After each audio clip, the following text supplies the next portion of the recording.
Berdiri sejak tahun 2008, saat ini Eka Hospital Group telah memiliki 4 jaringan rumah sakit di Bekasi, BSD Tangerang, Cibubur, dan Pekanbaru. Seiring perkembangan digitalisasi di industri rumah sakit, Eka Hospital menerapkan sistem rekam medis elektronik yang dapat mengintegrasikan seluruh data pasien di keempat lokasi rumah sakit. Mengedepankan mutu dan keselamatan, Eka Hospital berkomitmen memberikan layanan kesehatan yang nyaman dan terpercaya dengan layanan staf yang ramah dan sigap. Mulai dari layanan medical check-up untuk pemeriksaan seluruh anggota keluarga, hingga pemeriksaan kesehatan untuk kebutuhan perusahaan. Menerapkan teknologi mutakhir, Eka Hospital juga memiliki radiologi information system dengan hasil pemeriksaan yang dapat disimpan dan diakses secara digital. Siap, cepat, tanggap, dan aman adalah komitmen kami untuk menjaga Anda selama 24 jam. Memiliki lebih dari 350 dokter spesialis purna waktu dari beragam disiplin ilmu kedokteran dan 1.500 tenaga medis, kami siap melayani Anda di keempat jaringan rumah sakit. Memberikan layanan terbaik di ruang operasi, Eka Hospital menggunakan peralatan canggih serta teknik bedah yang senantiasa berinovasi mengikuti perkembangan dunia medis. Fasilitas satu pasien satu kamar di seluruh jaringan rumah sakit diterapkan untuk memberikan kenyamanan pada pasien dan mengurangi risiko penularan penyakit saat perawatan. Eka Hospital melayani rata-rata 500.000 pasien per tahun, 6.000 tindakan operasi per tahun, serta melayani lebih dari 60.000 pasien medical check-up per tahun.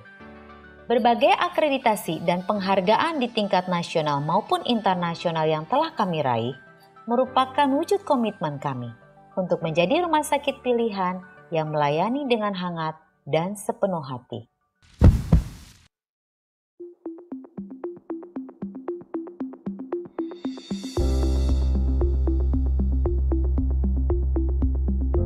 Jangan panik saat merasa punya gejala COVID-19. Raih bantuan secara cepat dengan buka aplikasi SehatQ.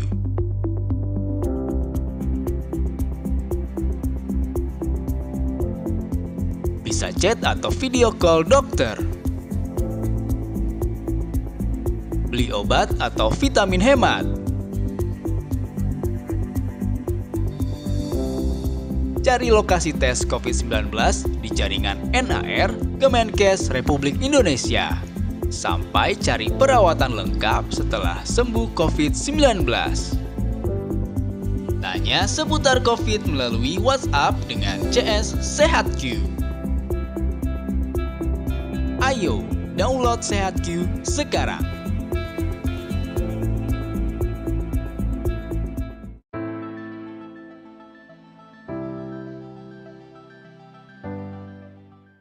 Berdiri sejak tahun 2008, saat ini Eka Hospital Group telah memiliki 4 jaringan rumah sakit di Bekasi, BSD Tangerang, Cibubur, dan Pekanbaru. Seiring perkembangan digitalisasi di industri rumah sakit, Eka Hospital menerapkan sistem rekam medis elektronik yang dapat mengintegrasikan seluruh data pasien di keempat lokasi rumah sakit. Mengedepankan mutu dan keselamatan, Eka Hospital berkomitmen memberikan layanan kesehatan yang nyaman dan terpercaya dengan layanan staf yang ramah dan sigap. Mulai dari layanan medical check-up untuk pemeriksaan seluruh anggota keluarga, hingga pemeriksaan kesehatan untuk kebutuhan perusahaan. Menerapkan teknologi mutakhir, Eka Hospital juga memiliki radiologi information system dengan hasil pemeriksaan yang dapat disimpan dan diakses secara digital. Siap, cepat, tanggap, dan aman adalah komitmen kami untuk menjaga Anda selama 24 jam. Memiliki lebih dari 350 dokter spesialis purna waktu dari beragam disiplin ilmu kedokteran dan 1.500 tenaga medis, kami siap melayani Anda di keempat jaringan rumah sakit. Memberikan layanan terbaik di ruang operasi, Eka Hospital menggunakan peralatan canggih serta teknik bedah yang senantiasa berinovasi mengikuti perkembangan dunia medis.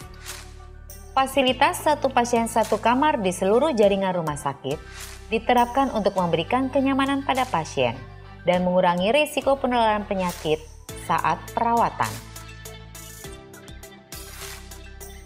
Eka Hospital melayani rata-rata 500.000 pasien per tahun, 6.000 tindakan operasi per tahun, serta melayani lebih dari 60.000 pasien medical check-up per tahun.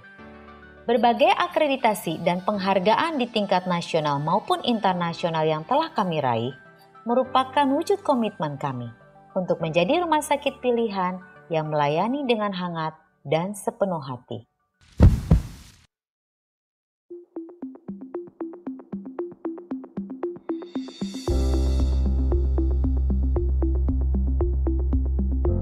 Jangan panik saat merasa punya gejala COVID-19.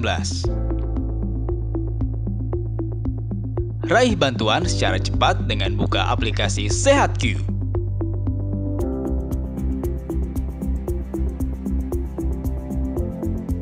Bisa chat atau video call dokter. Beli obat atau vitamin hemat. Cari lokasi tes COVID-19 di jaringan NAR Kemenkes Republik Indonesia.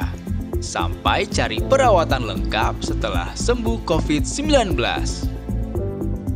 Tanya seputar COVID melalui WhatsApp dengan CS SehatQ. Ayo, download SehatQ sekarang.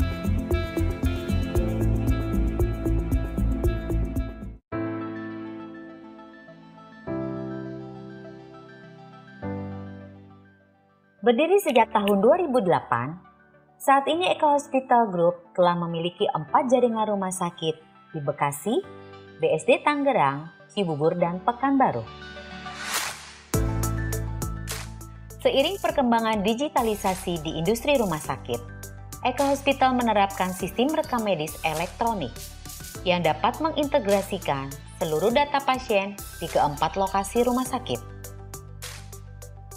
Mengedepankan mutu dan keselamatan, Eka Hospital berkomitmen memberikan layanan kesehatan yang nyaman dan terpercaya dengan layanan staf yang ramah dan sigap. Mulai dari layanan medical check-up untuk pemeriksaan seluruh anggota keluarga, hingga pemeriksaan kesehatan untuk kebutuhan perusahaan. Menerapkan teknologi mutakhir, Eka Hospital juga memiliki radiologi information system dengan hasil pemeriksaan yang dapat disimpan dan diakses secara digital.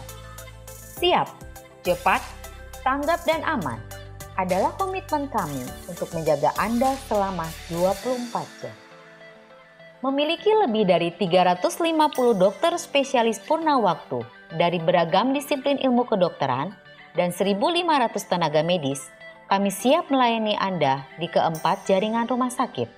Memberikan layanan terbaik di ruang operasi, Eka Hospital menggunakan peralatan canggih serta teknik bedah yang senantiasa berinovasi mengikuti perkembangan dunia medis. Fasilitas satu pasien satu kamar di seluruh jaringan rumah sakit diterapkan untuk memberikan kenyamanan pada pasien dan mengurangi risiko penularan penyakit saat perawatan. Eka Hospital melayani rata-rata 500.000 pasien per tahun, 6.000 tindakan operasi per tahun, serta melayani lebih dari 60.000 pasien medical check-up per tahun. Berbagai akreditasi dan penghargaan di tingkat nasional maupun internasional yang telah kami raih merupakan wujud komitmen kami untuk menjadi rumah sakit pilihan yang melayani dengan hangat dan sepenuh hati.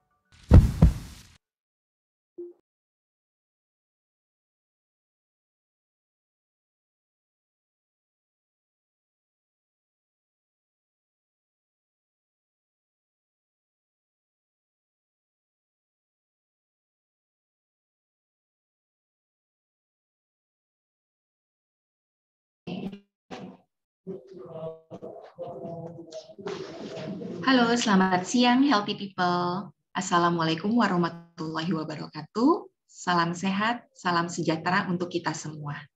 Berjumpa kembali dengan saya, Dr. Deza. Kali ini dalam webinar Men's Health and Couple Clinic seri ketiga dengan materi yang tidak kalah menarik dengan seri-seri sebelumnya. Tentu saja topik webinar kita tidak ada yang tidak menarik ya. Sebelumnya saya mau menyapa dulu kepada teman-teman media yang sudah bergabung pada kesempatan kali ini. Terima kasih. Kemudian kita akan membahas, ini episode kali ini, webinarnya akan membahas tentang topik yang didedikasikan untuk para pria tentunya, yaitu Mr. P panjang atau pendek, penting nggak sih? Hampir semua laki-laki pernah mengkhawatirkan ukuran penisnya karena takut tidak memuaskan pasangan ataupun takut karena masalah kesehatannya. Stigma kepuasan berdasarkan ukuran penis masih membuat sebagian pria kehilangan rasa percaya dirinya. Dalam webinar kali ini kita akan kupas lebih mendalam ya. Hari ini kita akan ditemani oleh dua narasumber kita, tentu saja yang ahli di bidangnya. Beliau narasumber pertama ada Dr. Widi Atmoko, spesialis urologi konsultan. Kemudian ada Dr. Gampo Alam Irdam, spesialis urologi konsultan. Nah, di webinar kali ini kita akan membahas tentang materi pertama ada tentang small penis syndrome dan metode pembesaran penis yang ada, akan dibawakan materinya oleh Dr. Widi Atmoko, spesialis urologi konsultan, dan materi kedua ada penile parafinoma dan penanganannya, akan dibawakan oleh Dr. Gampo Alam Irdam, spesialis urologi konsultan. Masing-masing materi akan dipaparkan oleh narasumber kita sekitar 15 menit. Kemudian akan dilanjutkan dengan sesi Q&A 20 menit. Dari para narasumber kita, saya persilakan kembali untuk para peserta untuk dapat menyampaikan pertanyaan melalui kolom chat. Nanti pertanyaannya akan kita bacakan di sesi tanya jawab di akhir acara ya. Baik, kita lanjut saja ke inti acara. Untuk materi pertama, seperti yang sudah saya sampaikan tadi, ada narasumber kita, Dr. Widi. Kita sapa dulu ya, Dr. Widi. Selamat siang, Dr. Widi. Ya, selamat siang, Dr. Deliza. Selamat siang, Dok. Apa kabarnya, Dokter? Ya, baik, Dok. Baik, terima kasih atas waktunya ya, Dok. Ya, makasih, Dok. Ya, Dr. Widi ini dokter spesialis urologi. Beliau lulusan Universitas Indonesia. Beliau juga konsultan andrologi, urologi. Beliau praktek di Eka Hospital Bekasi. Beliau prakteknya di hari Senin, Rabu, Kamis, dan Jumat. Mungkin untuk jamnya bisa teman-teman bisa cek di website Eka Hospital ya. Baik, topik yang akan dibawakan oleh Dr. Widi pada siang hari ini adalah tentang small penis syndrome dan metode pembesaran penis yang ada. Dok, topik ini menarik banget ya dok ya, karena pria-pria itu seringkali merasa insecure dok. Kalau memiliki penis yang takutnya ukurannya kecil gitu dok ya. Bahkan ada juga yang mencoba berbagai cara untuk membesarkan ukuran penis mereka. Menurut mereka bigger is better. Ya dok ya, mungkin nanti bisa dijelaskan ya dok ya, sebenarnya ukuran penis itu normalnya berapa, kemudian apakah berarti semakin besar itu semakin bagus dok ya. Baik, untuk waktu dan tempat saya persilakan dokter.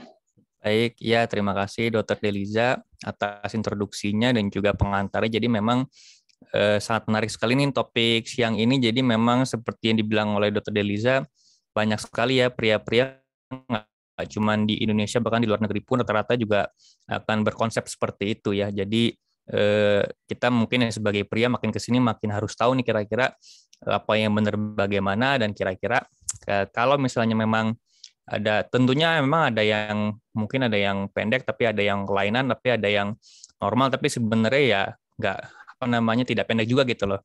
Nanti akan kita jelaskan ya. Mungkin saya coba izin share screen dulu ya, Dr. Deliza. Ya, silakan dokter.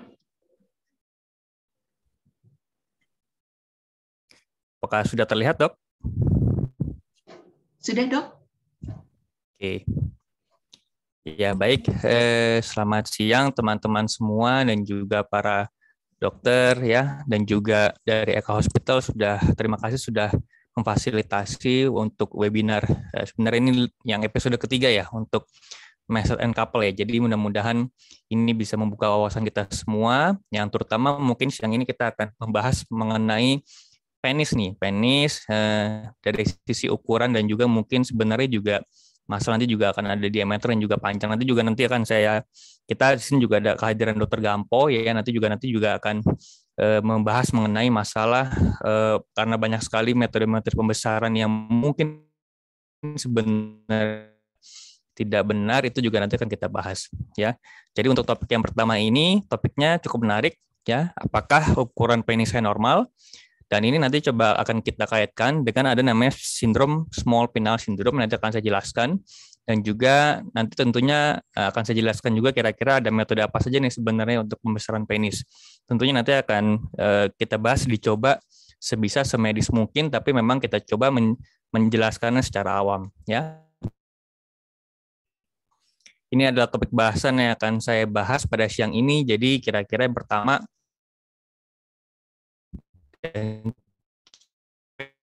sini juga karena ada yang hanya sampai pangkalnya, juga yang sampai benar-benar ditekan bawah perut, nanti berbeda-beda. Yang kedua, sebenarnya apa sih penyebab ukuran penis kecil ini? Ya, nanti kita juga mesti ketahui bahwa ada namanya kondisi mikropenis yang dimana memang penis ukuran kecil, ya. Dan juga nanti kita akan mengenal namanya small penis syndrome, ya. Dan kira-kira nanti ketiga, apa nih kira-kira penyebab dan juga dampaknya dari small penis syndrome? Lalu kita coba gali ini lebih lanjut, kira-kira ada nggak hubungan antara ukuran penis dengan kepuasan seksual? Dan juga yang kelima adalah bagaimana kira-kira metode dan juga indikasi dan juga mungkin potensi risiko pada prosedur pembesaran penis. Ya. Yang pertama tentunya kita harus tahu nih. Jadi kalau kita tadi bicara topik pertama adalah mengenai ukuran penis, kita harus tahu ukuran penis normal itu seperti apa. Sejauh ini tidak ada kesepakatan pasti ya terhadap ukuran penis yang dianggap normal. Karena apa? Karena tentunya secara usia, secara ras, dan juga secara etnisitas, ini sangat berpengaruh terhadap ukuran penis ya. Dan memang sejauh ini kita belum ada penelitian mengenai rata ukuran penis pria di Indonesia. Tapi kalau kita lihat di sebelah kanan ini, ada beberapa negara dari Amerika, dari Mesir, dari Brazil, sampai ke Korea, dengan jumlah subjek yang cukup banyak ya, saya rasa ini rata panjang penisnya itu berbeda. Ada yang dari 15 cm sampai yang di Korea ini 11,88 cm. Ya, jadi memang ini sangat dipengaruhi oleh ras. Ya. Dan ini adalah normogram. Normogram itu seperti apa ya? Grafik yang bisa dibilang ini bisa menjadi patokan untuk kita semua untuk melihat kira-kira kalau ukurannya segini berarti dia persentilnya normal atau tidak. Nah, ini diambil dari 15.000 pria, cukup banyak sekali nih ya subjeknya dengan berbagai ras ya, ada Kaukasian, ada Mongoloid, ada Negroid. Dengan metode pengukurannya itu diukur oleh tenaga medis, ternyata dari rata diameter penisnya itu kurang lebih kalau yang tidak sedang ereksi itu kurang lebih 9,3 cm dengan kurang lebih plus minusnya ini standar deviasi 0,9 cm. Pada saat ereksi bertambah kurang lebih 11,66 cm. Kalau panjangnya bagaimana? Nah, kalau panjangnya ini pada saat tidak ereksi kurang lebih 9,16 cm ya. Dan pada saat diregangkan ini scratch penile length, jadi dia ditarik, nanti ada cara pengukurannya. Itu kurang lebih 13 cm ya, tapi ini sebenarnya belum ereksi. Tapi ketika pada saat ereksi yang benar-benar secara ereksi normal itu kurang lebih 13 cm. Jadi ini kalau tadi dibagi ada beberapa ras, nah ini secara umum dikumpulkan jadi satu kurang lebih normalnya segini. Ya, 13 cm ya. Tapi balik lagi tentunya kalau kita di bawah atau di atasnya, balik lagi usianya bagaimana, rasnya bagaimana ya. Dan ini ya tadi saya bilang bahwa kita harus, kalau kita iseng-iseng misalnya pria ya, berapa sih panjangnya kan? Nah, kita masih tahu juga caranya gimana ya benar ya. Jadi cara mengukurnya itu satu ya. Ini namanya glans ya, yang di ujung ini namanya glans penis yang yang lebih tebal seperti ada tempurungnya, itu glans penis. Nah, itu dipegang ya dengan ibu jari dan juga jari telunjuk dan diregangkan atau ditarik. Lalu yang kedua, diukur, ambil ukuran bisa meteran atau apa. Ya, ini diukur dari ramus pubis. Ramus pubis itu sebenarnya di atasnya, di belakang penis itu, di atasnya itu seperti keraba, kalau kita raba itu ada tulang. Nah, itu diteken ya, lalu ditarik hingga penggarisnya itu sampai glans penis yang ada di sini nih. Ya, nah ini harus ditekan. Biasanya kalau mungkin yang gemuk-gemuk, ada banyak lemak di sini, ini harus ditekan sampai benar-benar kita menyentuh kurang lebih sampai tulangnya tersentuh. Nah itu baru diukur dari tulang tersebut sampai ke ujung glans penis. Ya, kalau misalnya memang ada masih mungkin belum disirkum ya atau belum disunat, ini prepusimen juga harapannya ditarik terlebih dahulu supaya ininya terekspos glans penisnya. Ya, nah ini bagaimana cara kita mengukur penis ya. Jadi jangan takut juga kalau misalnya kok kayak penampakannya kok pendek, sebenarnya kalau kita hitung benar-benar ternyata saya masih rentan normal kayak gitu ya. Nah, ini adalah suatu kondisi di mana namanya mikropenis. Dan bisa dibilang ini adalah penis yang memang kecil. Jadi memang secara medis pun ini secara definisi kecil ya. Dengan atau pendek ya. Dimana kalau secara definisi itu dia ukuran penisnya itu kurang dari minus 2,5 standar deviasi dibandingkan rata panjang penis yang diregangkan dan tadi sempat kita singgung pada populasi umum seusia ya. Jadi kalau kita lihat di sebelah kanan ini tentunya semakin beda usia makin tua makin panjang, tapi memang biasanya kalau pertumbuhannya itu cukup signifikan kalau kita bandingkan pada saat masa anak-anak ya, masa remaja. Tapi kalau pada saat dewasa ini sudah dia stagnan konstan di ukuran tersebut. Nah, kalau misalnya dia ternyata dari usianya itu ratanya itu harusnya 10 cm ya, minus 2,5-nya segitu. Nah, tapi dia jauh di bawahnya itu ya, nah itu baru memang disebut mikropenis ya. Tapi mungkin kalau kita lihat usia berapa sih, usia 20 sampai 30 tahun, 30 sampai 40 tahun itu sebenarnya juga berbeda. Tapi sebenarnya yang paling gampang itu secara umum seperti ini yang ada di kotak merah ya. Ukuran penis pre-dewasa itu yang dianggap mikropenis itu pada saat kita pengukuran scratch penny length, jadi yang dari panjang penis diregangkan itu adalah kurang dari 7,5 cm. Ya, ini baru kita harus wanti-wanti kira-kira apakah memang ada kondisi mikropenis atau tidak. Dan biasanya kondisi mikropenis itu disebabkan karena adanya kelainan hormonal kongenital, sehingga ada kemungkinan nanti ditandai dengan tanda-tanda seksual sekunder yang tidak ada. Nanti akan saya jelaskan. Ya.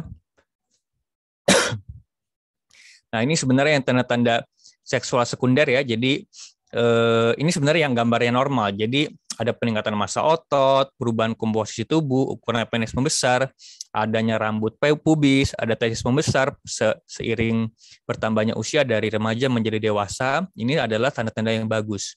Jadi kalau misalnya tadi mungkin panjangnya tidak sampai 7,5 cm, lalu tidak ada tanda-tanda seperti ini, nah ini harus dicurigai dengan adanya mikropenis. Penyebabnya apa aja nih mikropenis?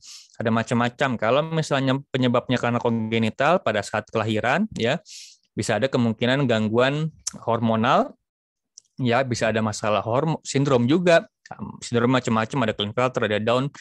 Ini tidak akan saya jelaskan, ya mungkin terlalu medis. Dan juga ada beberapa kondisi yang didapat. Didapat itu misalnya ada trauma. Trauma itu artinya suatu cedera. Ya, ada cedera. Nah, ini bisa diakibatkan karena penektomi. Penektomi itu terpotong ya, mungkin pada kondisi-kondisi mungkin kecelakaan atau bagaimana. Ini bisa terjadi seperti ini. Atau ada mungkin kayak kanker prostat, adanya prepismus di mana ini adalah kondisi ereksi terus-menerus lebih dari 4 jam tanpa stimulus, adanya gangguan disfungsi ereksi, ada penyakit Peyronie. Peyronie ini adalah kondisi penis itu bengkok tapi ya karena ada plak yang menariknya ya, atau ada pasca radiasi, mungkin ada riwayat terapi radiasi pada kasus yang lain, ini juga bisa menyebabkan kondisi mikropenis. Nah, penyebab lain nih bentuk-bentuk berukuran kecil. Sebenarnya ini tanda kutip ya, tanda kutip artinya berukuran kecil, tapi sebenarnya kalau dihitung benar-benar ini normal ya. Jadi karena ada beberapa kondisi, misalnya apa? Kondisi pudet penis, di mana ini disebabkan kenapa? Karena ada jaringan di sekitar penis, ini menyebabkan penisnya ini terkubur di dalam jaringan lemak di atas penis sehingga dia seperti mendelep ke dalam ya. Atau pada kondisi-kondisi dia komplikasi mungkin pasca sirkumsisi yang tidak tepat, maka nanti dia akan mendelep ke dalam, itu namanya trap penis. Dan juga ada kondisi namanya web penis. Web penis itu seperti di bawahnya penis itu seperti ada jaringan penyambung seperti ini. Ya, jadi seharusnya dia ada tidak ada ini, jadi dari penis ujung sampai ke sini lalu masuk ke skrotum. Nah, ini dia tidak ada kulit tambahan seperti ini, ya. Nah, ini namanya web penis, di mana ini juga bisa mengakibatkan nanti penisnya itu tertarik ke bawah sehingga terlihat seperti kecil, ya. Atau ini yang mungkin akan kita bahas lebih lanjut juga adalah small penis syndrome, ya. Jadi sebenarnya ukurannya normal, tapi prianya ini punya perasaan, punya pikiran bahwa penisnya kecil, ya. Nah, sebenarnya apa sih small penis syndrome ini?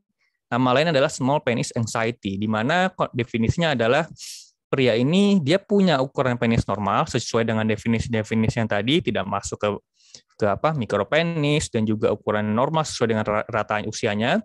Namun dia memiliki rasa takut atau cemas yang berlebihan terhadap ukuran penisnya. Ya, jadi dia menganggap bahwa ukuran penisnya kecil. Dan jika ditambah dia ada gangguan psikis ya, ada preokupasi kepikiran terus ya, tiap hari mikirin beginian minimal 1 jam per hari dan menimbulkan gangguan istilahnya stres, aktivitas juga terganggu. Ini namanya sudah lebih berat, namanya adalah penile dysmorphic disorder, ya. Nah, penyebabnya apa sih? Jadi penyebabnya itu macam-macam, ya. Ada kebiasaan mungkin melihat gambar atau video porno, jadi membandingkannya selalu yang lebih bagus, ya, lebih besar, ya. Padahal sebenarnya kan mungkin berbeda ras, berbeda ukuran normalnya juga berbeda, ya. Dan juga sudah mungkin terbiasa dari gambar-gambar atau video porno itu dia melihat ukuran penis yang lebih besar, atau mungkin sebenarnya juga ada masalah hubungan interpersonal dengan pasangan, ya, dengan istri misalnya. Nah, itu juga bisa menyebabkan gangguan ini.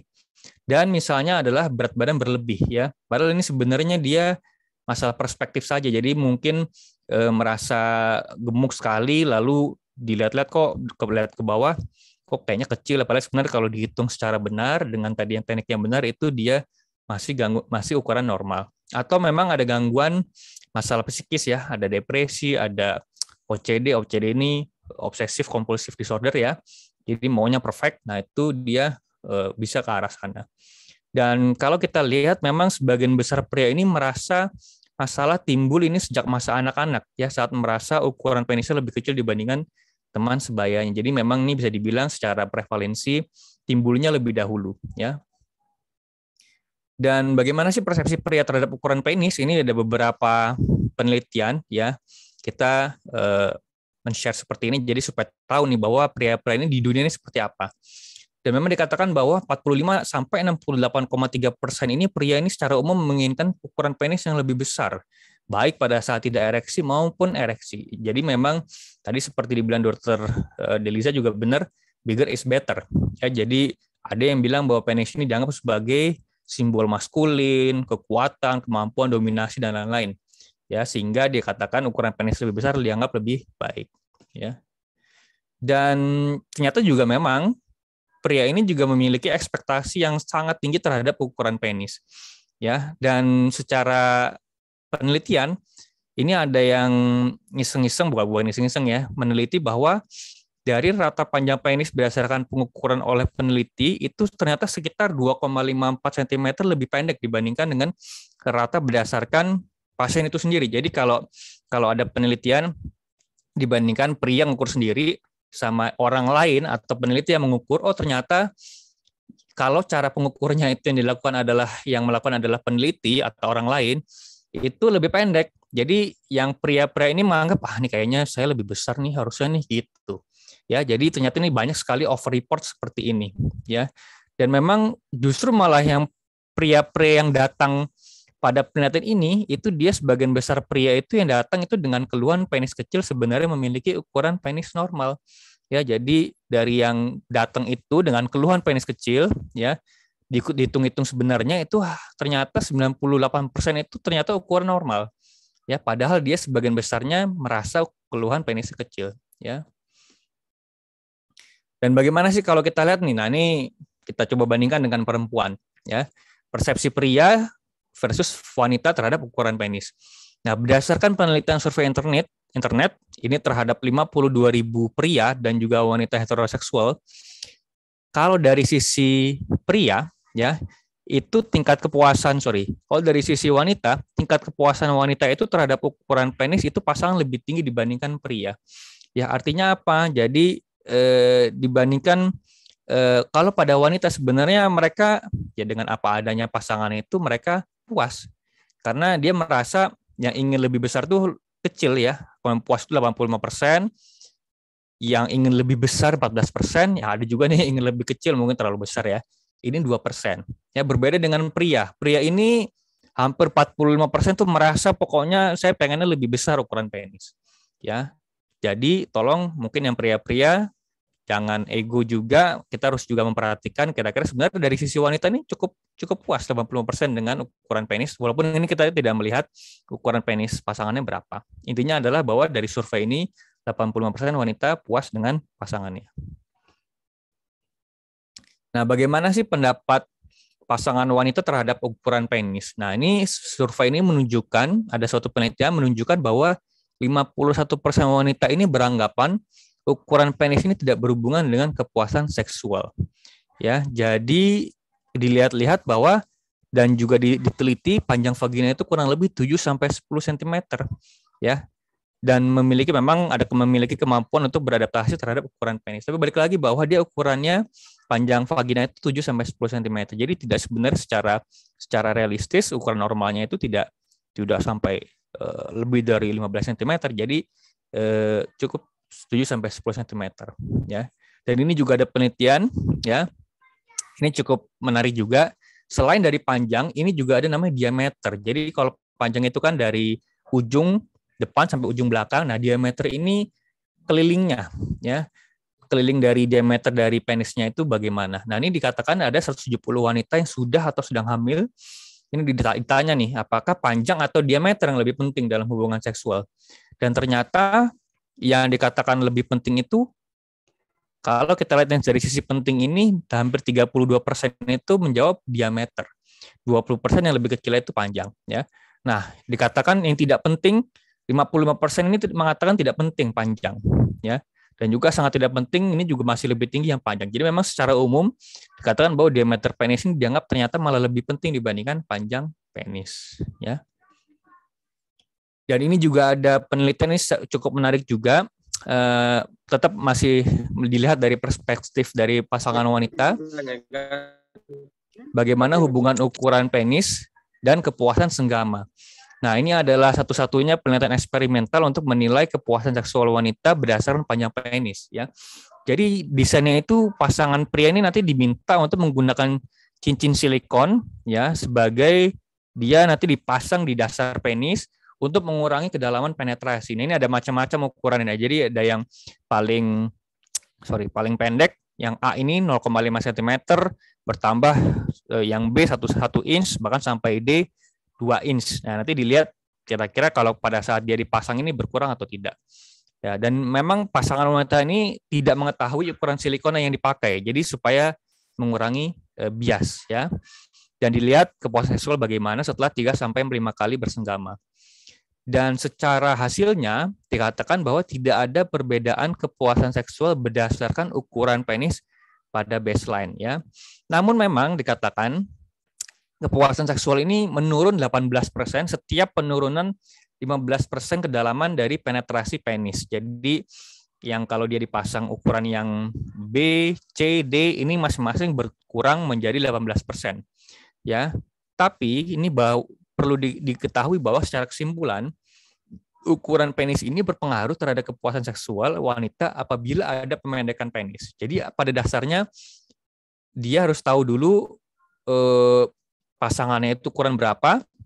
Nah, begitu pasangan ini ada masalah, mungkin terjadi pemendekan, mungkin karena tadi yang saya bilang ada peroni, ada gambaran plak atau pengerasan di penis sehingga penisnya bengkok atau radiasi atau cedera, itu dia memendek. Nah, itu dia merasa memang menurun. Ya, jadi memang ini perlu diinformasikan bahwa paper ini atau penelitian ini menunjukkan pasangan yang sama apabila menurun memang terasa efeknya. Ya. Nah, bagaimana persepsi pria yang tidak sesuai terhadap ukurannya meningkatkan risiko gangguan seksual? Nah, ini jadi kalau kita bandingkan, jadi ada namanya skor IF. Skor IF ini sebenarnya skor untuk melihat kualitas dari fungsi ereksi, fungsi orgasme, kepuasan senggama, kepuasan secara umum, ya. Nah, ini dengan ukuran penis yang normal, jadi semua di kelompok ini ukuran penis yang normal, tapi kita bandingkan nanti ada yang kontrol itu artinya pasien tersebut atau subjek tersebut tidak ada masalah small penile anxiety, tidak ada masalah tadi yang body dysmorphic disorder, itu ternyata memang dengan adanya pikiran-pikiran seperti ini, itu dia menurunkan performa seksualnya. Ya, padahal sebenarnya ukuran normal, karena dari seluruh tiga kelompok ini setelah dihitung di awal ukuran penis normal, lalu dites, dikasih kuesioner, ternyata memang dia dengan adanya dia kondisi kepikiran tadi cemas terus ya, dengan kondisi namanya small penile anxiety atau yang badan ini, kalau body dysmorphic disorder itu berarti tidak hanya masalah penis tapi juga penampilan segala macam juga dia kepikiran, itu jauh lebih turun ya, padahal sebenarnya secara ukurannya itu normal ya. Jadi balik lagi bahwa pikiran ini sangat menentukan nanti bagaimana kualitas performa dari seksual kita pria ya. Dan dampak lain dari small penis syndrome itu, bahkan kalau ada penelitian itu, mohon maaf nih, saya juga menampilkan beberapa gambar ini dari penelitian dari paper, jadi saya rasa bisa dilihat ya, nggak apa-apa. Ini misalkan seperti ada depresi, cemas menghindar, takut dikucilkan, dan juga mungkin malu ya dengan pasangan, jadi mengurangi frekuensi berhubungan seksual, dan juga yang berbahaya adalah melakukan prosedur pembesaran penis yang tidak aman. Ya, kenapa? Karena ini bisa terjadi ada komplikasi pada pasien yang melakukan injeksi mandiri ya mungkin diri sendiri atau nanti mohon maaf ya oleh tenaga-tenaga non medis ya, itu dilakukan untuk memperbesar ukuran penis. Macam-macam sekali zat-zatnya, ada yang pakai silikon, ada yang pakai namanya asam hyaluronat, ini kondisinya bisa ke arah seperti ini ya. Nah, saya coba menjelaskan secara medis bagaimana sih tata laksana mikropenis dan juga small penis syndrome. Tentunya yang pertama adalah kita harus edukasi, harus komunikasi kepada pria ya, dan juga mungkin sebenarnya pasangan, dan juga kita harus bekerja sama nanti mungkin dengan dokter psikiatri atau psikolog untuk melakukan terapi psikologis. Yang kedua, kalau memang kondisinya mikropenis, ada tempatnya kita memberikan obat-obatan, misalnya adalah hormonal. Ya, tentunya ini adalah memang terapi medis, jadi memang sesuai dengan indikasi. Yang ketiga adalah tindakan non-invasif atau invasif minimal, nanti akan saya jelaskan contoh-contohnya. Dan juga yang keempat adalah operasi. Ya, walaupun dikatakan bahwa sebagian besar pria tidak akan mau menjalani operasi pembesaran penis apabila diinformasikan mengenai risiko komplikasinya. Nanti akan saya jelaskan. Tata laksananya macam-macam, tadi mungkin ini penjabarannya. Jadi kalau pada kondisi yang small penile anxiety ya, itu bisa kita edukasi psikis dan juga mungkin sampai ke terapi namanya terapi kognitif ya. Jadi supaya kita beritahukan insight-insightnya, alam bawah sadar bagaimana, diberikan edukasi yang benar, nah itu terapi ke arah sana. Kalau misalnya tadi yang burit penis terbenam, kita bisa modifikasi gaya hidup, mungkin kalau ada dia obesitas kita bisa sarankan untuk penurunan berat badan. Dan kalau obat-obatan tadi ya masalah yang kecemasan, itu juga kita bisa kerjasama dengan dokter psikiatri. Kalau mikropenis kita bisa terapi hormon. Nah, ini yang tindakan yang tidak invasif atau mungkin sedikit invasif tapi sangat-sangat minimal. Itu contohnya adalah dengan vakum, dengan namanya extender traction, nanti akan saya perlihatkan gambarnya, dan juga ada cincin. Walaupun ini sebenarnya secara efikasi rendah. Dan juga operasi rekonstruksi, ini adalah operasi untuk memperpanjang penis atau memperbesar diameter atau keduanya. Nanti akan saya jelaskan. Nah, ini yang pertama adalah yang non atau minimal invasif. Ini contohnya adalah dengan vakum. Nah, ini vakum ini dia seperti tabung, di ujungnya ada alat vakum. Ini bisa kita pasang di sekeliling penis, lalu dipasangkan hingga sampai ujung pangkal penis, sehingga nanti ketika dia tersedot udaranya, itu penis itu akan membesar. Ya, karena darahnya dia akan mengalir ke daerah sini semua. Dan ini penggunaannya selama 20 menit, selama 2-3 kali sehari. Dan ini memang secara penelitian katanya ada peningkatan, walaupun secara penelitian ternyata dia tidak berbeda secara signifikan. Ya, jadi balik lagi kita harus lihat bahwa secara evidence ini tidak berbeda secara signifikan untuk menambah panjang. Ya, ada juga yang lain namanya dengan traction ya. Jadi ini atau extender ini dipasang selama 4-9 jam per hari selama 3-6 bulan. Ya, nah ini memang katanya sih meningkatkan, tapi ternyata ujung-ujungnya kenapa? Tingkat kepuasannya tidak tinggi, hanya 54,6%, di mana 11% ini berhenti karena ada efek sampingnya seperti nyeri, ada memar, dan juga kebas-kebas di daerah penis. Ada juga yang menggunakan cincin panas skrotal, ini digunakan untuk memperbesar ukuran penis dengan menjaga ereksi ya pada pasien-pasien dengan disfungsi ereksi. Nah, ini memang karena dia mencegah darah itu membalik ke badan. Ketika dia dicegah, maka ya darahnya akan tertamu terus di penis. Ya, tapi memang ya ini balik lagi ini juga hanya maksimum digunakan selama 20 menit dan juga kadang-kala pasien lecet-lecet ya ketika menggunakan alat ini, dan juga pada saat ejakulasi juga tidak nyaman. Ya, memang dikatakan bahwa secara umum tidak ada obat-obatan topikal yang dioles-oles atau suplemen ataupun exercise apapun ini bisa terbukti meningkatkan ukuran penis. Nah, ini juga ada paper juga cukup menarik ya. Jadi dikatakan bahwa tindakan penile exercise yang dengan meregangkan penis berulang itu justru dapat menyebabkan cedera atau trauma, sehingga nanti akan mengakibatkan adanya gangguan bentuk bahkan sampai ke disfungsi ereksi. Ini juga ada macam-macam juga yang lain, misalnya seperti injeksi ya. Nah, ini pada penelitian ini dia menggunakan namanya gel asam hyaluronat. Nah, ini diinjeksi ya. Memang dikatakan ada peningkatan diameter penis sampai 3,8 cm, tapi kalau kita lihat di bawahnya ini efek sampingnya lumayan sebesar kurang lebih 26%. Ini ada jadi dia jadi keras, jadi radang, ada nyeri ya atau kemerahan.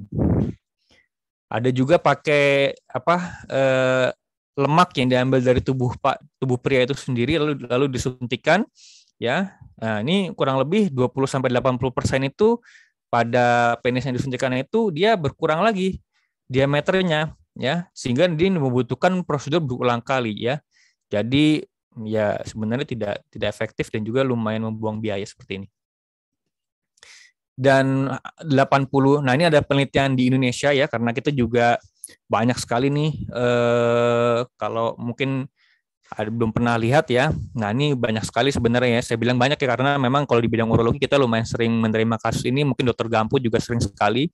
Ini 86% kasus di Indonesia itu yang seperti ini disebabkan karena praktik injeksi oleh tenaga non medis. Ya, dikatakan 87% ini tidak puas dengan hasil akhir dan 50% ingin dioperasi karena nyeri. Jadi dia hanya besar tapi tidak bisa ereksi dan juga dia juga nyeri. Ya, jadi penampakannya seperti ini nih ya. Jadi ini macam-macam, bisa dengan ada oil mineral, ada kelapa sawit, ada minyak zaitun, parafin, vaselin dan lain-lain. Ini risikonya cukup tinggi karena nanti ujung-ujungnya ini kulitnya yang seperti ini harus diangkat, dibuang. Bahkan kadang-kadang ada yang menyebar nih, kalau yang di D ini mungkin sudah menyebar dia ke daerah skrotum. Jadi cairannya itu dia turun nanti ya ke daerah skrotum. Ketika dia masuk ke daerah skrotum, maka nanti kulitnya itu juga mesti diangkat juga ya. Dan ini juga ada pembesaran metode lainnya namanya dengan pemotongan ligamen suspensorium ya, di mana kalau ligamen ini seperti ligamen itu ya, otot ya, mungkin jaringan-jaringan ikat itu. Nah, dia sebenarnya menghubungkan antara penis dengan tulang yang ada di atas. Nah, memang ada yang mengerjakan dengan anggapannya bahwa dengan dilakukan pemotongan ini maka penis itu semakin bertambah, dia semakin menjulur ya. Tapi memang ini dikatakan rekurensi cukup tinggi dan juga justru dapat menyebabkan disfungsi ereksi apabila dia ada cedera di daerah saraf atau pembuluh darah. Nah, ini juga ada pembesaran metode-metode lainnya seperti ada liposuction, ada sliding elongation, ini sebenarnya operasi-operasi rekonstruksi yang saya rasa ini cukup radikal ya. Nanti mungkin ada gambarnya. Jadi operasinya itu seperti ini, kalau sliding elongation, jadi penisnya dibuka, lalu di dalamnya itu direkonstruksi ya, direkonstruksi seperti ini, jadi kayak diperpanjang ya, atau disassembly itu ditambah jaringan lagi yang lain ya. Nah, ini juga ada, walaupun ini memang kalau di luar negeri memang ada yang mengerjakan bahkan sampai seradikal ini ya, tapi balik lagi ini risikonya cukup tinggi. Atau juga dengan menggunakan jaringan-jaringan lain seperti flap atau graft ya. Nah, ini menggunakan dari badan manusia itu sendiri atau mungkin dari badan-badan hewan misalnya nanti ditanam. Nah, ini juga sebenarnya ini cukup radikal ya. Ini sekedar saya informasikan, memang kita di dunia medis ada tindakan-tindakan seperti ini. Atau misalnya dengan implantasi silikon, ada juga nanti di pangkal penisnya dengan zat plasti, jadi dibuat di kulit-kulit di pangkal penisnya itu dibikin relaksasi supaya dia penisnya lebih menjulur.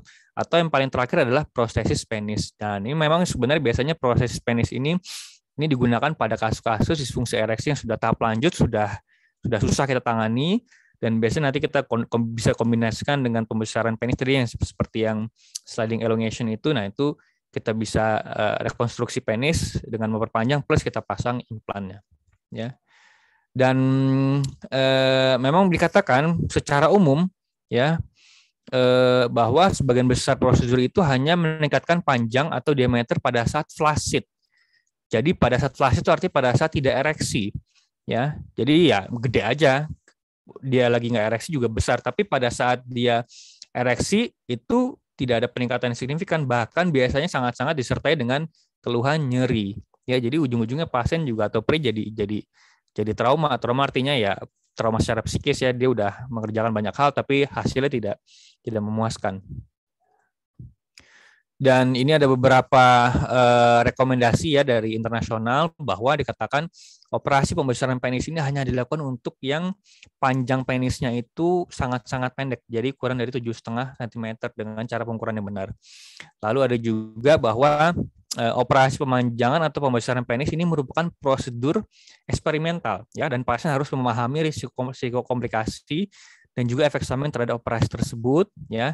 Dan operasi-operasi pembesaran penis yang memang tujuannya hanya kosmetik, jadi sebenarnya ukurannya normal, tidak ada masalah tadi yang mikropenis, dan juga tanpa indikasi medis yang jelas, ini berisiko tinggi dan hati-hati, ini bisa berpotensi memiliki masalah etik. Ini sebenarnya juga pengingat untuk dokter juga, ya, jadi tidak hanya pada pria, sebenarnya juga dari tenaga medis ini juga harus diketahui.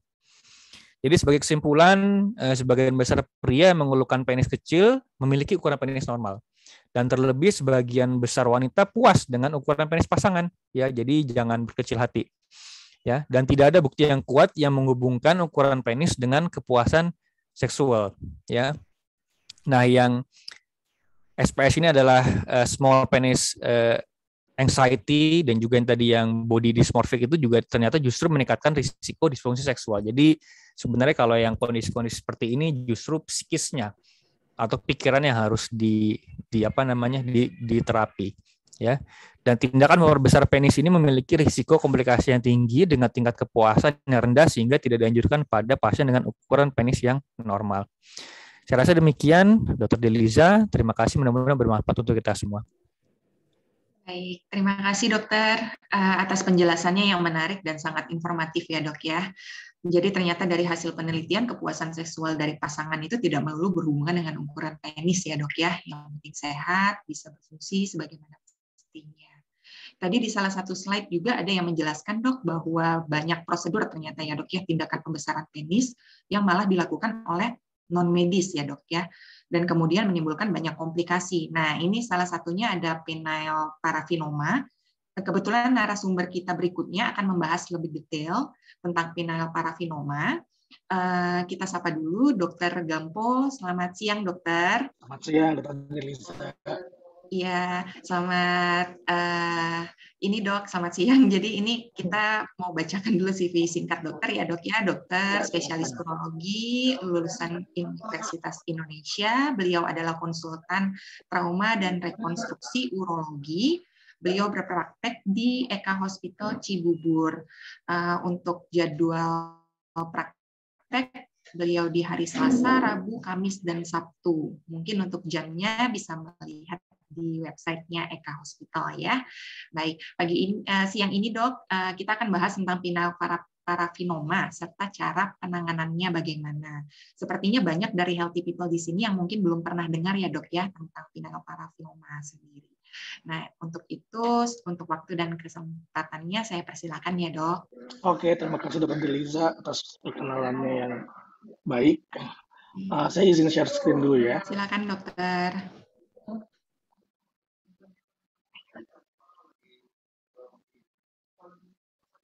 Oke, sorry. Ya, jadi mungkin sedikit banyak sudah dijelaskan oleh Dr. Widi sebelumnya mengenai uh, terapi pembesaran penis yang dikerjakan oleh non medis ya. Ini saya akan coba menjelaskan lebih dalam lagi mengenai bahaya injeksi pembesar penis dan tata laksana yang berhubungan dengannya, dengan injeksi pembesar penis ini tersebut. Jadi ya ini pengenalan organ reproduksi pria, penis. Jadi yang diinjeksi di sebelah mana sih, gitu ya?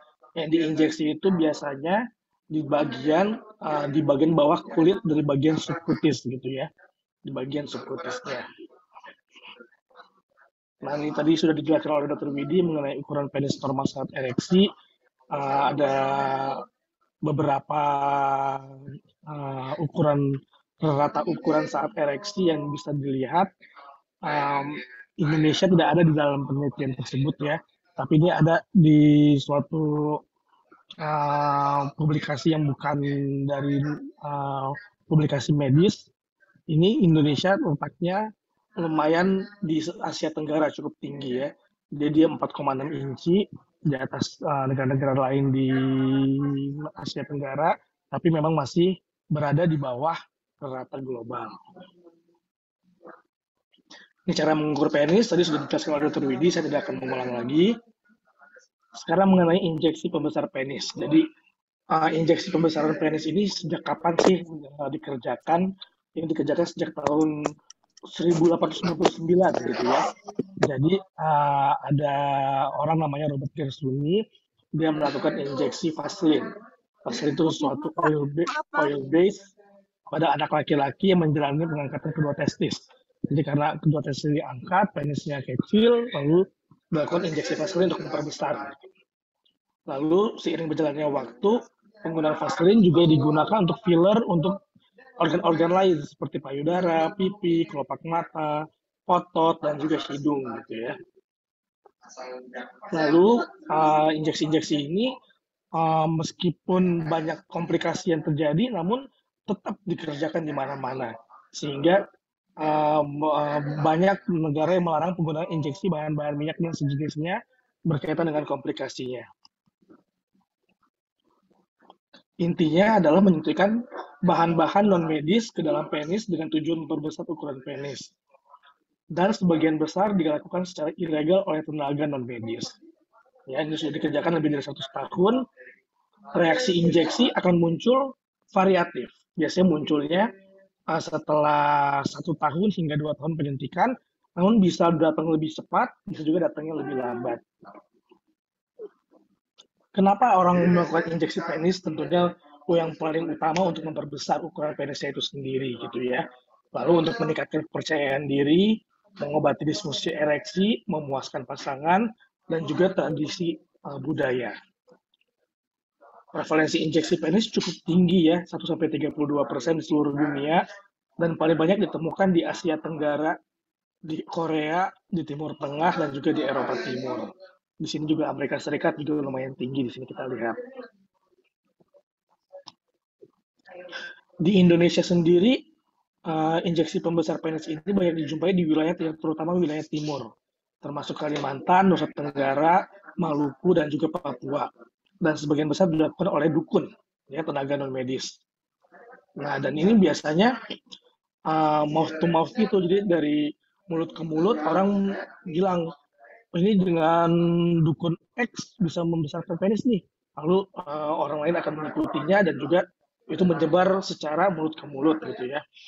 Lalu tapi 86% pasien merasa tidak puas dengan hasil injeksi yang diterima. Angka ini sangat tinggi sekali ya. Jadi lebih dari setengah, hampir lebih dari 3/4 bahkan merasa hasil injeksi yang diterima itu tidak sesuai dengan keinginan awal dia untuk memperbesar penisnya. Contoh-contoh bahan injeksinya bisa parafin, ya, bisa minyak kesuari, ini minyak kemiri. Saya pernah menemukan ketika saya di Banjarmasin, jadi di toko oleh-oleh ada minyak kemiri dijual untuk memperbesar penis bahkan. Ini sangat-sangat menyeramkan menurut saya ya. Lalu bisa juga minyak rambut, Vaseline ataupun silikon cair. Apa itu parafinoma? Parafinoma itu yaitu kelainan bentuk penis yang timbul karena adanya iritasi terus-menerus akibat injeksi bahan non-medis dalam jangka waktu yang lama. Ya, diagnosisnya dapat ditegakkan dengan anamnesis riwayat injeksi dan pemeriksaan fisik.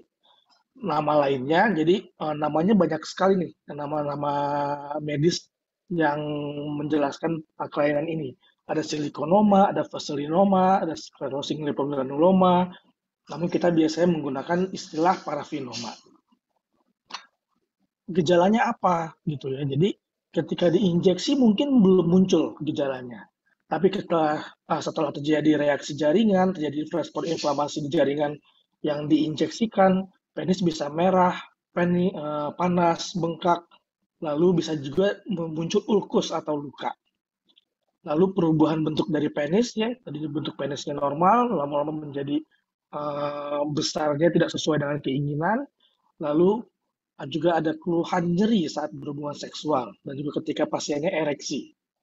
Lalu juga bisa ada keluhan benjolan yang terdapat diraba di sekitar batang penis.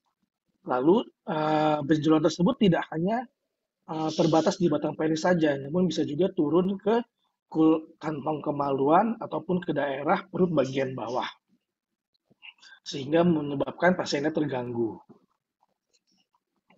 Komplikasinya sangat variatif, bisa dari ringan sampai dengan mengancam jiwa. Kalau yang ringan, misalnya keluhan nyeri, keluhan bengkak, atau gatal-gatal, atau kemerahan gitu ya.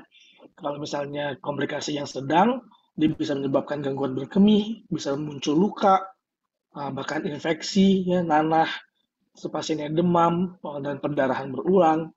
Komplikasi beratnya misalnya nekrosis, dan sampai dengan mengancam jiwa apabila infeksinya menyebar ke seluruh tubuh sehingga menyebabkan sepsis. Jadi apa sih yang sebenarnya terjadi gitu ya?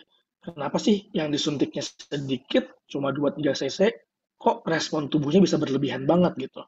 Nah, jadi awal-awal segera setelah injeksi, minyak terkumpul di lapisan bawah kulit, dan dia dapat mengalir hingga ke kantong kemaluan atau ke perut bagian bawah. Lalu setelah beberapa minggu atau bulan, timbul reaksi radang, karena tubuh mengenal minyak tersebut sebagai benda asing. Muncullah respon radang yang berlebihan, kulitnya menjadi lebih mengeras, ya, lalu perdarahannya menjadi jelek, sehingga menyebabkan berbulan-bulan kemudian minyak di dalam lapisan kulit tadi menjadi keras dan menyebabkan kekakuan pada kulit penis itu sendiri, sehingga menyebabkan kelainan-kelainan lain seperti luka, lalu pasiennya kulitnya tidak fleksibel, nyeri, dan lain sebagainya. Terapinya sendiri yang utama adalah pembedahan apabila sudah terjadi deformitas tersebut. Pembedahan dilakukan minimal 6 bulan setelah injeksi. Bisa dilakukan dengan membuang kulit penis yang mengalami peradangan dan menutup kembali dari kulit organ lain. Jadi kan sebagian besar yang disuntikan di daerah penis nih, kulit penisnya kita buang. Ya, saya tidak memunculkan di sini karena saya takut ada masalah masalah etik dan segala macam. Jadi saya nggak memunculkan gambar-gambar operasi yang setelah dikerjakan. Nah, ini kita buang kulit skrotumnya, kita buang kulit penisnya, lalu kita tutup bagian penis tersebut dengan kulit dari daerah lain, misalnya dari kantong kemaluan ataupun dari skin graft yang diambil dari daerah lain, misalnya kulit paha. Operasi bisa 1 tahap, bisa 2 tahap. Apabila 1 tahap, jaringannya rusak dibuang, lalu defect ditutup dengan kulit dari skrotum atau kulit dari paha seperti penjelasan saya tadi. Sedangkan kalau 2 tahap itu diindikasikan untuk kelainan yang luas. Misalnya parafinomanya tersebut telah melibatkan sebagian besar kulit penis dan juga sebagian besar kulit skrotum, sehingga kita tidak bisa menutup defect yang telah kita buang dalam 1 tahap. Nah, jadi kita melakukan tindakan rekonstruksi, kita buang jaringan rusaknya, lalu kita tanam penisnya ke dalam skrotum selama 2-3 bulan, lalu setelah 2-3 bulan baru kita lakukan tindakan rekonstruksi dengan flap dari skrotum. Nah, sebagian besar pasien datang yang belum luka, biasanya datang diminta obat dulu. Ada nggak obat untuk mengurangi, untuk mengatasi keadaan ini? Obat-obatan tentunya tidak bisa mengatasi keadaan jaringan yang sudah rusak ini, tapi Yang bisa diberikan hanyalah obat-obat anti nyeri ataupun antibiotik. Anti nyeri karena pasien suka datang dengan keadaan nyeri, antibiotik karena kulit yang sudah kaku dan sudah jelek tadi sering disertai dengan infeksi sekunder. Jadi dia tidak untuk menyembuhkan, hanya untuk mengurangi komplikasi infeksinya saja. Oke, saya tidak banyak-banyak ya, saya sampai karena pembahasan saya hanya mengenai terapi injeksi yang dikerjakan oleh non medis ya, dan penanganannya. Kesimpulannya seperti yang Dr. Widi katakan tadi, ukuran penis itu sebenarnya tidak berhubungan dengan kepuasan seksual ya. Lalu injeksi pembesar penis lebih banyak menimbulkan kerugian dan komplikasi pada pasien. Terapi utama pada parafinoma adalah pembedahan yang dilakukan oleh dokter ahli urologi. Tidak ada terapi-terapi medikamentosa yang dapat mengatasi kelainan tersebut. Terimalah dirimu apa adanya, ya, love yourself. Apa yang telah diberikan oleh Tuhan kita terima, sehingga itu dapat menyebabkan kita lebih puas dan kita tidak mencari-cari cara untuk mendapatkan lebih lagi. Terima kasih, saya kembalikan kepada Dr. Delisa sebagai moderator. Terima kasih Dr. Gampo atas penjelasannya, Dok. Menarik dan informatif sekali. Wah, ternyata pembesaran penis itu banyak mengundang resiko ya, Dok ya. Bukannya perkasa malah jadi nggak berdaya. Baik, kita lanjut ke sesi berikutnya ya, Dok ya. Ada sesi Q&A. Saya akan bacakan untuk list pertanyaan yang sudah masuk. Sebentar. Untuk pertanyaan pertama dari Mbak Dini dari suara.com. Di sini ada banyak di platform online, banyak penawaran obat memperbesar dan membuat panjang penis. Itu berbahaya nggak sih, Dok? Lalu juga ada kayak pemasaran itu pijit penis yang disebut-sebut bisa membuat panjang dan besar. Nah, bagaimanakah medis memandang praktek ini? Baik, saya ke Dr. Widi dulu mungkin ya, Dok ya. Nanti Dr. Gampo bisa menimpali bila ada yang perlu ditambah. Silakan Dr. Widi. Iya, baik. Terima kasih Dr. Deliza. Ya, yang tadi dipaparkan ya di presentasi memang sejauh ini belum ada ya bahkan obat yang memperbesar apalagi diminum gitu ya, bisa menambah ukuran ya. Kalau memang istilahnya meningkatkan ereksi kembali, mungkin sebelumnya ada gangguan ereksi lalu dia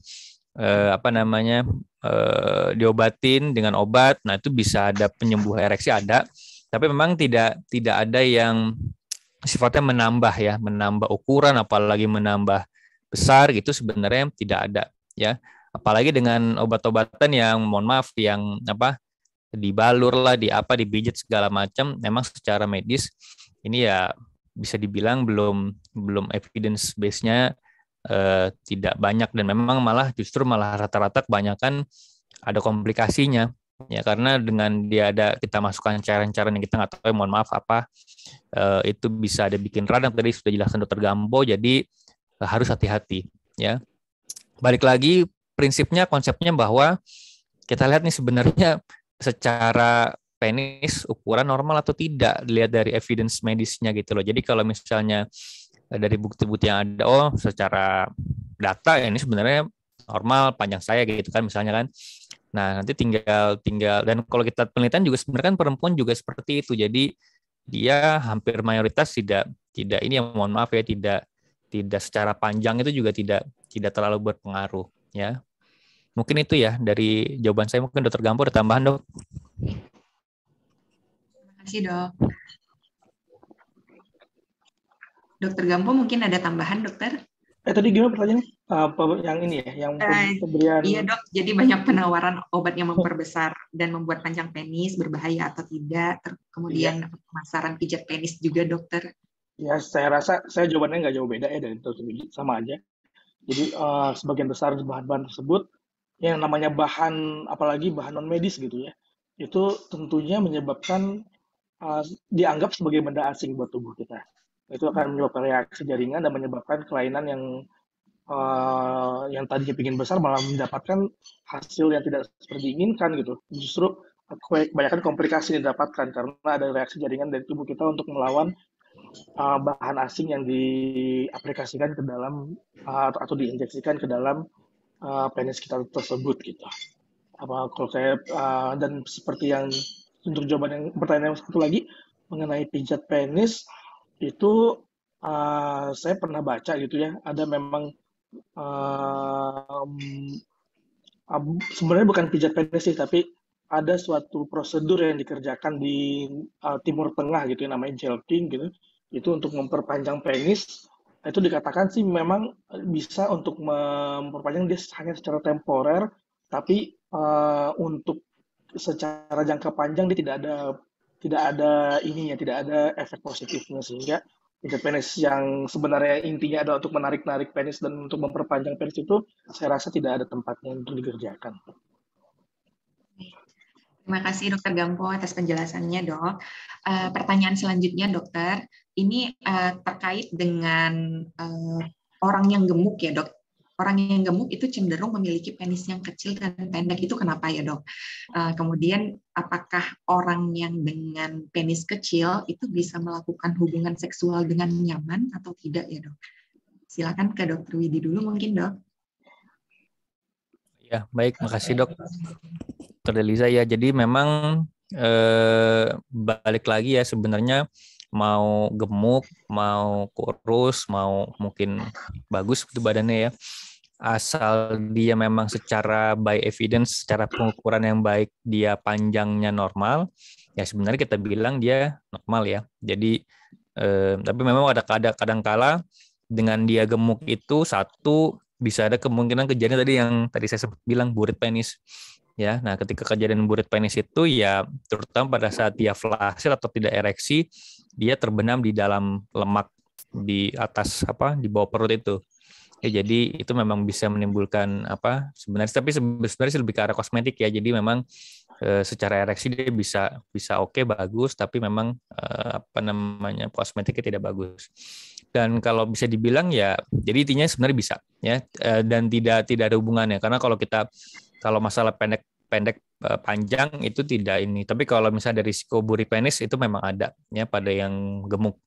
Nah, yang nomor 2, yang penis kecil, hubungan seksual dengan nyaman, tentunya ini mesti kita balikan dulu. Kalau memang dia ke arah mikropenis ya, nah ini merupakan suatu gangguan. Nah, ini harus dicari, dan memang secara evidence ini bisa mempengaruhi dalam arti kata secara seksual, secara kepuasan pasangan juga ini bisa berpengaruh. Dan memang kalau tadi penelitian yang kita paparkan itu sebenarnya kita lihat yang memang ukurannya normal dalam arti kata tadi itu ya, jadi secara evidence ratanya bagus. Itu ini. Nah, kalau misalnya mikropenis memang ada potensi ke arah sana. Jadi memang ini yang justru mesti diidentifikasi apakah memang ke arah sana, dan bila mana perlu kita koreksi. Ya, jadi tentunya, tapi kalau misalnya ternyata sebenarnya panjangnya oke, normal, nah seharusnya ya mungkin dengan hubungan seksual yang bagus, artinya ya secara psikis, hubungan harmonis dengan istri segala macam. Nah, itu juga sebenarnya ada hal yang lain juga nih, namanya hubungan seksual itu kan banyak ya faktornya ya. Jadi hubungan sama pasangan bagaimana, terus secara fisik juga tadi yang masalah mikropenis juga sebenarnya ada berkaitan. Jadi tentunya nanti harus dilihat lagi nih, kira-kira pada dirinya sama pasangan itu gimana. Itu aja mungkin dari saya, Dr. Deliza. Baik, terima kasih Dr. Widi. Pertanyaan selanjutnya untuk Dr. Gampo, Dok. Apakah parafinoma dapat menular juga, Dok, ke pasangan setelah berhubungan seksual? Penjelasannya, Dok. Ya, pertanyaannya menarik nih. Jadi apakah menular apa tidak? Jadi sebenarnya kalau parafinnya itu sendiri atau zat yang disuntikan, dia tidak menyebabkan sesuatu menular gitu ya, tidak sesuatu yang ditransmisikan ke pasangannya. Tapi ketika dia itu terjadi komplikasi luka atau ulkus gitu ya, dan infeksi pada penisnya, nah itu dapat menyebabkan transmisi infeksi ya ke pasangannya gitu. Tapi maksudnya itu bukan berhubungan langsung, tapi sebagai komplikasi dari injeksi parafinomanya itu sendiri gitu. Ketika dia sudah terjadi keadaan komplikasi terjadinya luka. Terima kasih Dan kalau dokter sudah atas penjelasan. dan tambahnya lagi, apabila kalau sudah terjadi komplikasi luka, bukan cuma infeksi-infeksi biasa saja loh yang bisa menular gitu ya, tapi infeksi-infeksi lain yang ditakutkan dari hubungan seksual seperti Hep B, Hep C ataupun HIV itu lebih tinggi resikonya terjadi. Lebih ke penyakit menular seksualnya ya dok ya? Ya betul. Terima kasih dokter. Ini pertanyaan untuk dokter Widi dokter. Terima kasih atas sharingnya Dokter Widi. Dok, saya mau tanya apakah bentuk penis atau besarnya penis itu bisa dilihat dok dari bentuk tubuh orang itu sendiri secara kasat mata. Kadang ada yang bilang bentuk atau besarnya itu bisa dilihat dari jari jempol kaki, ada yang bilang dari jari tangan dan kakinya. Apakah itu benar dokter? Tidak ya dok ya. Jadi ya nggak tahu ya kalau ada kemampuan-kemampuan terawang seperti itu ya. Jadi tapi kalau secara evidence bukti sih enggak ya. Justru tadi yang mungkin secara medis ya jelas kalau ras itu kita nggak bisa pungkiri ya. Ras orang bule gitu misalnya ya, bahasa awamnya itu jelas berbeda dengan kita yang di Asia. Itu jadi itu aja sih yang paling gampang sama usia. Ya usia, tapi sebenarnya kalau usia itu lebih ke arah perbandingan antara anak, remaja sama dewasa. Tapi biasanya sih kalau udah dewasa dibandingkan itu ya kurang lebih sama-sama aja sih dengan orang yang sama. Ya. Itu sih mungkin jawabannya simpelnya ya, Dr. Delis. Jadi sebenarnya tidak ada hubungannya. Baik, Dokter Widi, terima kasih. Pertanyaan selanjutnya untuk Dokter Gampo, Dokter. Kalau untuk mikropenis pada anak, dok, kapan dilakukan penata laksanaannya ya, dok? Oke, jadi ini pertanyaan bagus. Jadi kita harus bisa mendeteksi kelainan mikropenis dari awal, ya, karena pada pelaksanaannya dikatakan suntik hormon dan terapi hormon dan testosteron gitu ya untuk membesar penis itu harus diberikan sedini mungkin. Apabila dia sudah diberikannya ketika masa remaja atau ketika masa dewasa, itu dikatakan dapat memunculkan hasil yang signifikan peningkatan dari panjang penisnya. Ini harus diberikan sebelum dia pubertas. Oke, sebelum pubertas intinya ya dok ya. Ya. Baik. Untuk Dokter Widi dok, pertanyaan selanjutnya, apakah dengan latihan Kegel yang rutin dapat memperlama masa ereksi Mr. P, dokter? Boleh dijelaskan dokter? Ya, baik. Terima kasih. Kalau Kegel itu justru malah secara evidence itu lebih ke arah ejakulasinya ya. Gitu. Jadi dikatakan dia lebih ya ini sebenarnya sih nggak ini ya, lebih bisa tahan lama ya ejakulasinya, lalu juga kalau pancaran juga bisa lebih jauh.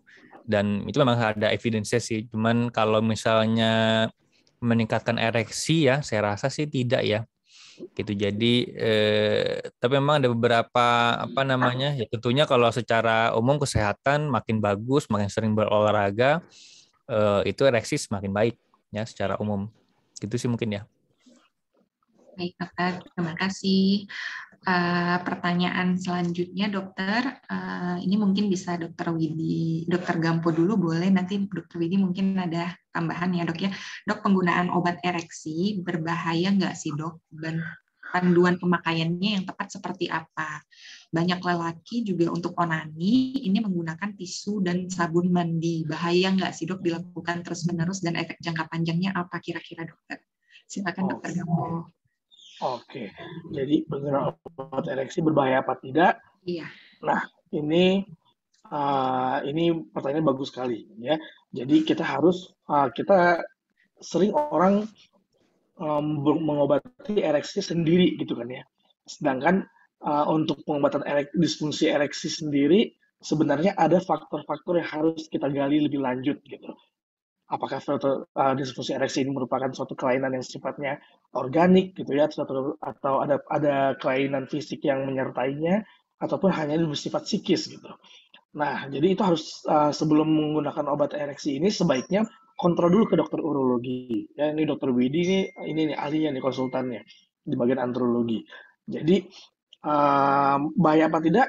Secara garis besar sebenarnya tidak bahaya. Tapi kita memang harus menggali dulu faktor-faktor resiko yang mendasari kelainan disfungsi ereksi tersebut.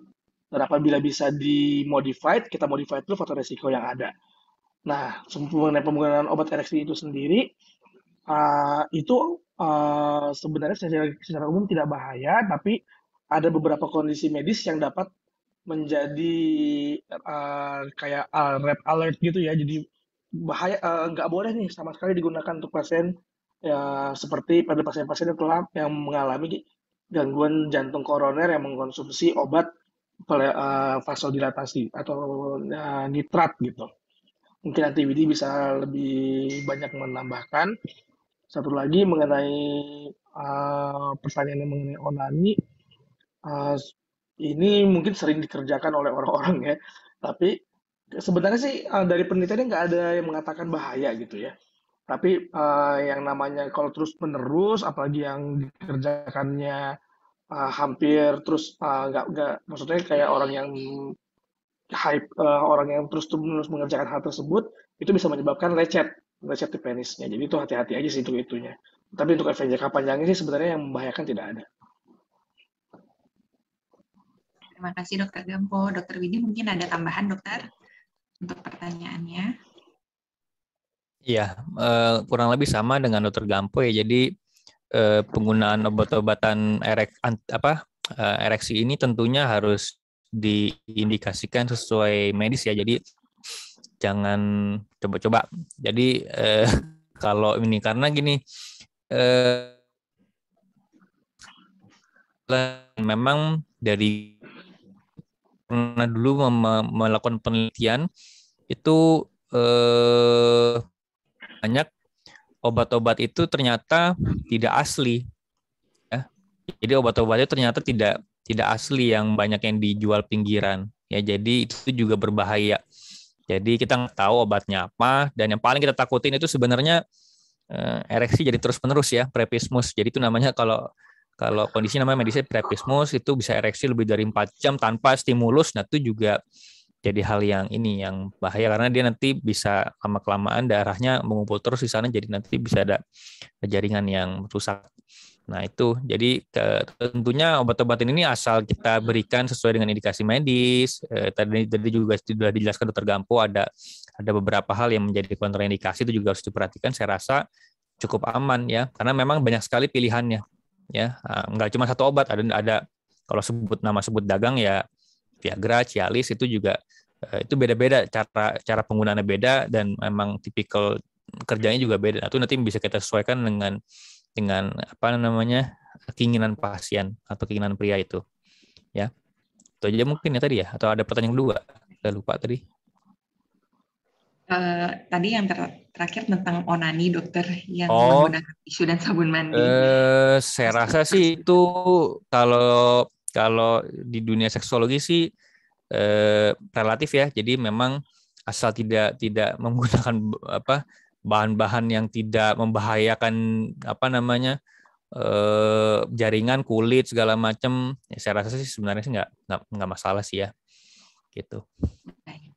Tapi kalau keseringan mungkin harus dipertanyakan ke Dokter Widi. Iya, mungkin gitu. Jadi masalah apa yang mendasarinya? Iya, kalau yang asal tidak over ya. Ya sabun sih ini sih, cuman kan tetap kalau ya mohon maaf ya, mungkin ada yang sehari bisa 5 kali segala macam. Nah, itu yang harus di ini juga mungkin ya. Sudah berlebihan ya dok. Iya. Baik, terima kasih banyak dokter.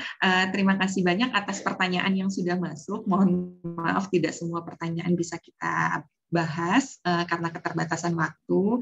Terima kasih untuk kedua narasumber kita. Ada pesan-pesan dokter Widi dan dokter Gampo untuk Healthy People yang hadir.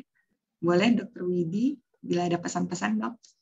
Ya, mungkin saya tadi setuju sekali dengan pesan Dokter Gampo ya, be yourself aja. Jadi jangan kecil hati, toh juga secara medis banyak sekali hal-hal evidence medis itu sudah membuktikan bahwa dengan panjang penisnya normal ya, itu sudah sangat cukup gitu loh, baik secara diri sendiri maupun dengan pasangan.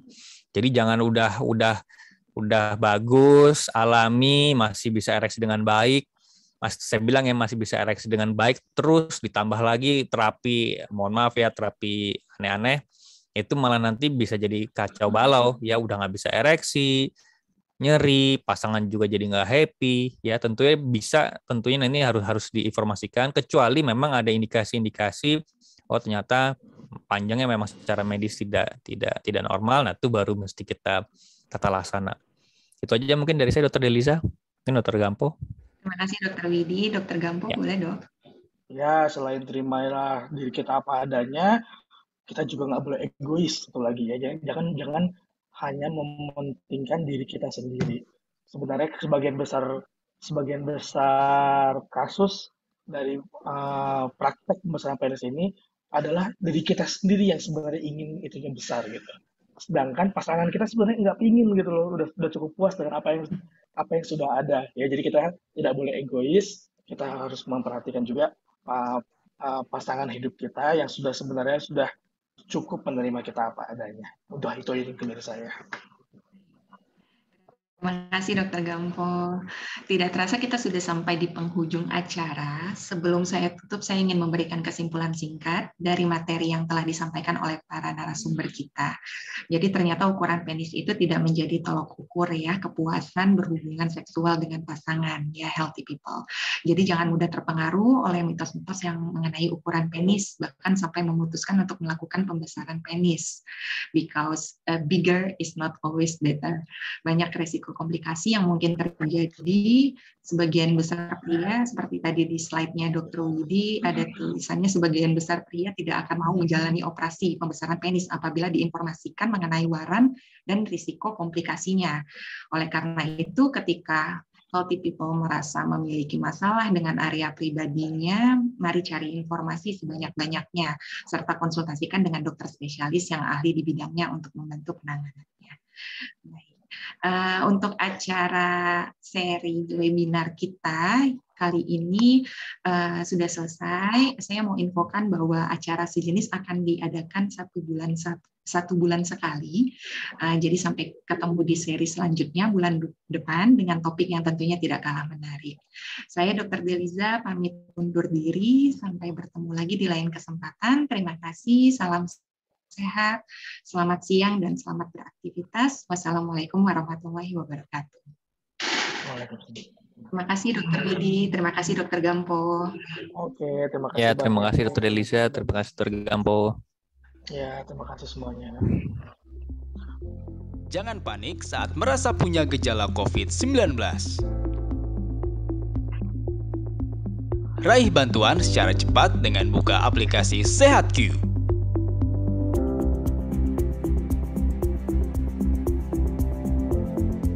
Bisa chat atau video call dokter.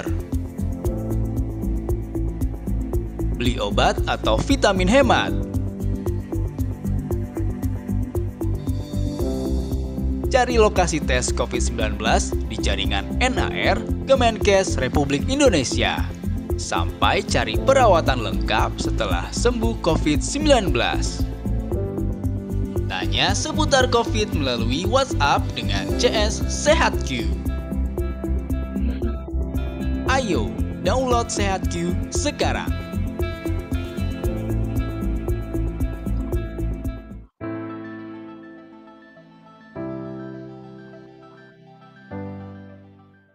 Berdiri sejak tahun 2008, saat ini Eko Hospital Group telah memiliki 4 jaringan rumah sakit di Bekasi, BSD Tangerang, Cibubur, dan Pekanbaru.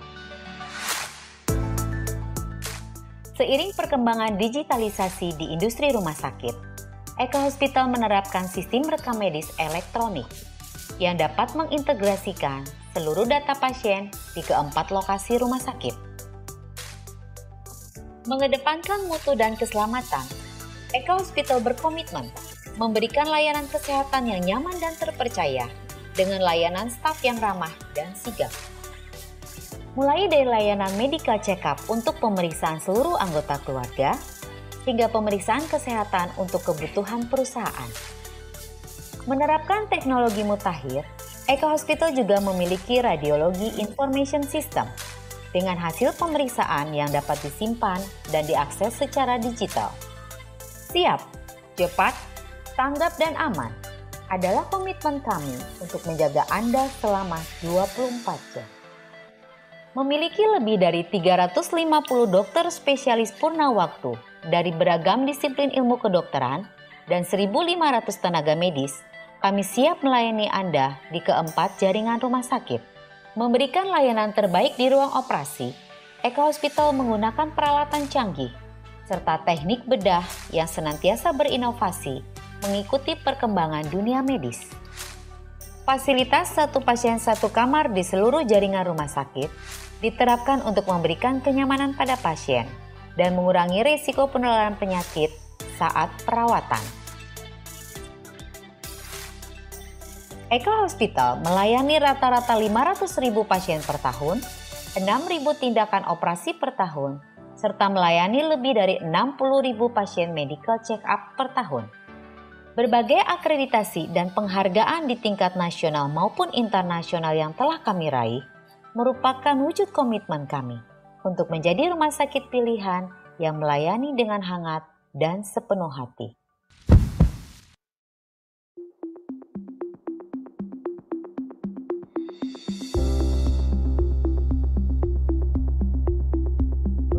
Jangan panik saat merasa punya gejala COVID-19. Raih bantuan secara cepat dengan buka aplikasi SehatQ.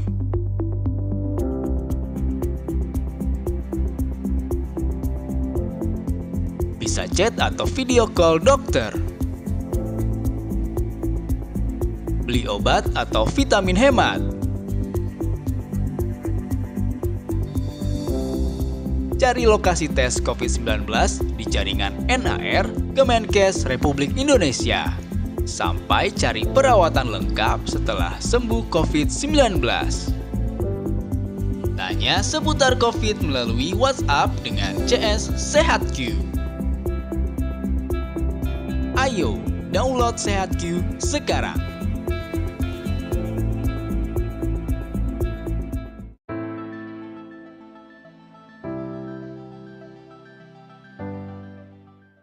Berdiri sejak tahun 2008, saat ini Eka Hospital Group telah memiliki 4 jaringan rumah sakit di Bekasi, BSD Tangerang, Cibubur, dan Pekanbaru.